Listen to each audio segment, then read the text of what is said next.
Assalamualaikum warahmatullahi wabarakatuh. Perkenalkan, nama saya Denis Wandi.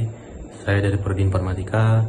Asal saya dari kampus Universitas Teknokrat Indonesia. Saya dari kelas IF23B. Di sini saya akan mempresentasikan tentang materi saya yang berjudul tentang perbedaan pacaran dan ta'aruf. Nah, tidak asing lagi dengan kata pacaran ini ya. Maka dari itu, kalian simak video saya. Semoga bermanfaat bagi kalian semua. Oke, kita langsung saja ke videonya. Perbedaan pacaran dan ta'aruf. Ta'aruf diartikan sebagai perkenalan. Namun dalam praktis sehari-hari, ada yang menggunakan kata ta'aruf sebagai suatu proses sebelum ikhwan dan akhwat menjalani pernikahan. Dalam ta'aruf mereka saling mengenal keadaan diri masing-masing. Bila cocok, bisa dilanjutkan ke proses khitbah, dan bila tidak, maka proses akan dihentikan. Mungkin seperti itu secara sederhana, meskipun praktiknya bisa begitu rumit dan kompleks. Selanjutnya, pacaran. Pacaran adalah suatu hubungan dekat yang dibuat oleh dua orang, biasanya lawan jenis, tanpa ada ikatan resmi. Biasanya pacaran dilakukan karena adanya rasa saling suka. Dalam pacaran kadang disertai aktivitas yang terlalu intim dan dilarang agama. Namun ada juga yang masih bisa menjaga dirinya masing-masing. Dalam hubungan pacaran bisa jadi ada rencana pernikahan, namun kebanyakan belum memikirkan ke arah pernikahan. Dan bagi yang memikirkan pernikahan pun ada yang mau nikah dalam waktu dekat, dan ada yang masih lama rencana nikahnya. Namun persepsi umum dari pacaran adalah aktivitas intim atau kedekatan yang dilakukan dua orang yang masih belum resmi menjadi suami istri. Kedekatan itu bisa kedekatan secara fisik dan bisa jadi kedekatan komunikasi. Oke. Banyak orang yang berniat ta'aruf, namun dalam praktiknya mereka melakukan aktivitas seperti layaknya orang pacaran, sehingga niat menikah pun menjadi tertunda gara-gara mereka sudah merasa dekat dan mereka puas dengan kedekatan itu sehingga tidak jadi memikirkan ke arah pernikahan. Adapun perbedaan pacaran dan ta'aruf, yaitu satu tujuan. Oke, ta'aruf. Saat calon suami dan calon istri sudah merasa bahwa menikah adalah suatu kebutuhan dan sudah siap secara fisik, mental, serta materi. Selanjutnya pacaran. Saat sudah diledek sama teman, kok masih jomblo? Atau saat butuh teman curhat, atau yang lebih parah saat bertaruh dengan teman. Yang ketiga, pertemuan, ta'aruf. Pertemuan dilakukan secara dengan adab biasa di rumah sang calon atau di tempat pertemuan lainnya. Hanya semua itu harus dilakukan dengan cara yang benar dan dalam koridor syariah Islam. Minimal harus ditemani orang lain, baik dari keluarga, calon istri, atau dari calon suami. Sehingga tidak diperbolehkan untuk pergi jalan-jalan berdua, nonton, boncengan, kencan, ngedet, dan seterusnya. Dengan menggunakan alasan ta'aruf dan frekuensi pertemuannya lebih sedikit, lebih baik karena menghindari zina hati. Rasulullah SAW juga bersabda, jangan sekali-kali salah seorang kalian berkhalawat dengan wanita kecuali bersama mahram. Hal itu karena tidaklah terjadi khalwat kecuali setan bersama keduanya sebagai pihak ketiga, sebagaimana dalam hadis Jabir bin Abdullah radhiyallahu anhuma, barang siapa beriman kepada Allah dan hari akhir MK, jangan sekali-kali dia berkhalawat dengan seorang wanita tanpa disertai mahram, karena setan akan menyertai keduanya. Oke, selama pertemuan pihak laki-laki dan wanita dipersilakan menanyakan apa saja yang kira-kira terkait dengan kepentingan masing-masing. Nanti selama mengaruhi kehidupan, kondisi pribadi, keluarga, harapan, serta keinginan di masa depan. Menjadi jelas pula bahwa tidak boleh mengungkapkan perasaan sayang atau cinta kepada calon istri selama belum resmi menjadi istri, baik mengungkapkan itu secara langsung atau lewat telepon ataupun melalui surat, karena saling mengungkapkan perasaan cinta dan Sayang adalah hubungan asmara yang mengandung makna pacaran yang akan tertunda ke dalam fitnah.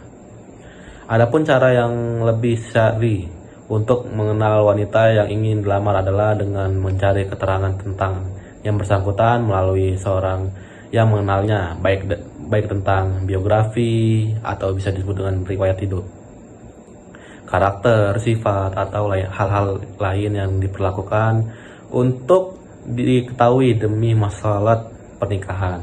Bisa pula dengan cara meminta keterangan kepada wanita itu sendiri melalui perantara seorang seperti istri, teman, atau yang lainnya. Dan pihak yang dimintai keterangan berkewajiban untuk menjawab seobjektif mungkin. Meskipun harus membuka aib wanita tersebut karena ini tidak termasuk dalam kategori gibah yang tercela. Hal ini termasuk dari 6 hal yang terjadi dari gibah, meskipun disebutkan aib seseorang.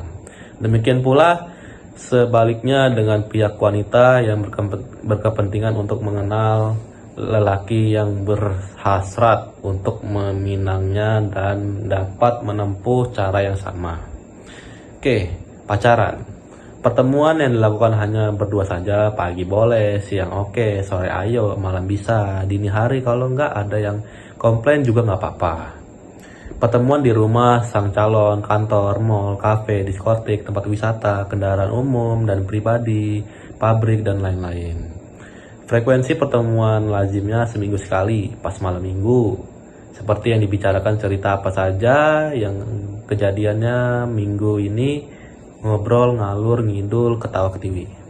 4. Lamanya, ta'aruf. Ketika sudah tidak ada lagi keraguan di kedua belah pihak, lebih cepat lebih baik.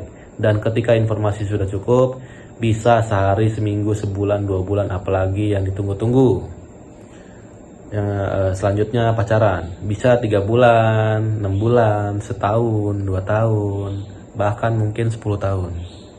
Oke, selanjutnya yang kelima, saat tidak ada kecocokan saat proses yang ta'aruf. Salah satu pihak bisa menyatakan tidak ada kecocokan dan proses berhenti dengan harus cara yang baik dan menyebut kompensasi. Oke, selanjutnya pacaran. Salah satu pihak bisa menyatakan tidak ada kesesuaian dan proses berhenti dengan atau tanpa menyebut izin. Nah, dengan demikian jelaslah bahwa pacaran bukanlah alternatif yang ditolerir dalam Islam untuk mencari dan memilih pasangan hidup. Adapun yang perlu kita ketahui dari pasangan ta'aruf yaitu pertama, kenalilah pasangan calon Anda. Apakah ia seorang yang memiliki komitmen terhadap agamanya? Apakah ia konsisten menjalankannya? Apakah ia selalu memperdalam pengetahuan agamanya? Apakah ia siap berubah sesuai arah nabinya, yaitu Nabi Muhammad SAW? Yang kedua, amatilah bagaimana caranya mengatasi masalah hidup. Apakah saya sedang mencari arahan dari Al-Quran atau Sunnah Nabi? Apakah ia cukup sabar dan tidak mengeluh dan menyalahkan nasib? Oke, yang ketiga, kenali bagaimana calon Anda dalam menghadapi saat-saat senang atau gembira. Apakah ia mudah bersyukur? Apakah gembiranya tidak berlebihan? Keempat, bagaimana caranya berinteraksi dengan Anda dan orang lain? Apakah mudah berkomunikasi atau sulit? Apakah sering mengumbar janji muluk dan kata pujian? Dalam berbicara, apakah siap bermusyawarah atau lebih suka menang sendiri? Apakah ia mudah menghargai orang lain? Oke, yang kelima, tentang sikap dan perbedaan tentang diri sendiri. Apakah ia selalu percaya diri? Ataukah percaya diri secara proporsional dan berdasar? Apakah ia minder dan mudah putus asa? Yang keenam, tentang sikap terhadap ilmu.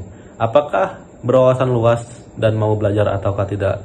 Ataukah lebih suka membatasi minat dan perhatiannya terhadap hal-hal yang sempit? Yang ketujuh, bagaimana sikapnya terhadap atasan dan bawahan dirinya? Apakah saja terlalu takut pada atasan? Apakah ia sewenang-wenang terhadap bawahannya? Kedelapan, kenalilah selera-selera. Apakah Anda yang sangat bertentangan dengan Anda sendiri? Apakah tidak bisa saling memahami perbedaan selera ini?